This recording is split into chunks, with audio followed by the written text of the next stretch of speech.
উঠলো বাই তো কটক যাই। না না, কটক যাইনি, গেছিলাম পাপ্পুদা ধাবা ফলসন্ডায়। কখন শুনবে? রাত 2টোর সময়।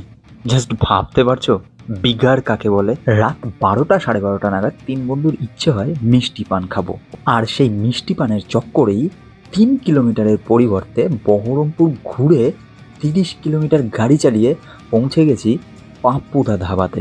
অনিবার্য কারণবশত আমার সাথে থাকা বাকি দুই বন্ধুর থোবড়া দুখানা দেখাতে পারছি না, না হলে দেখাতাম তিন বন্ধুর উত্তেজনা কেমন ছিল। আর আমরা পাপ্পুদা ধাবাতে গেছিলাম পুজোর ঠিক পরে, ত্রয়োদশীর দিন, তাই এখনো চলছে পূজা স্পেশাল মেনু। কিন্তু দুঃখের বিষয় এটাই যে আমরা যখন গেছিলাম তখন গিয়ে দেখি যে কোনো ভেজ খাবার অ্যাভেলেবেল ছিল না। আর এদিকে খিদেও পেয়েছে বিভৎস।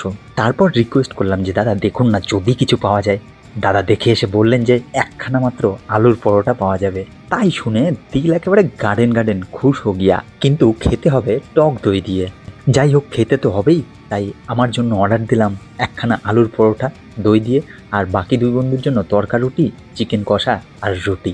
সেই রাত্রে মিষ্টি পান পেলাম না, মিষ্টি পান খাওয়া হলো না, কিন্তু পেটের খিদে মিটিয়ে বাড়ি ফিরলাম রাত্রি 3:30টের সময়।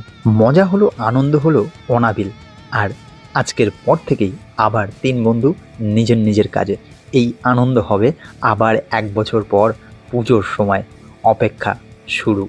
পরোটাটা শুধু শুধু খেতে দারুণ ছিল, কিন্তু টক দইয়ের সাথে খুব একটা ভালো লাগছিল না, কিন্তু অগত্যাই খাওয়া। তবে শুনেছি যে অবাঙালিদের নাকি বেশ পছন্দের খাবার এই টক দইয়ের সাথে রুটি কিংবা পরোটা জাতীয় কিছু। তবে সত্যি বলছি, এখানে আলুর দম হলে পুরো জমে ক্ষীর হয়ে যেত। তো তোমরা জানিও আজকের এই পাগলামো তোমাদের কেমন লাগলো। ভিডিও ভালো লাগলে like, comment, share, subscribe, follow করে পাশে থেকো। আজকের মতো এই পর্যন্তই। দেখা হচ্ছে আবার পরবর্তী ভিডিওতে খুব শীঘ্রই। সবাই ভালো থেকো, সুস্থ থেকো। সকলকে জানাই প্রীতি, ভালোবাসা।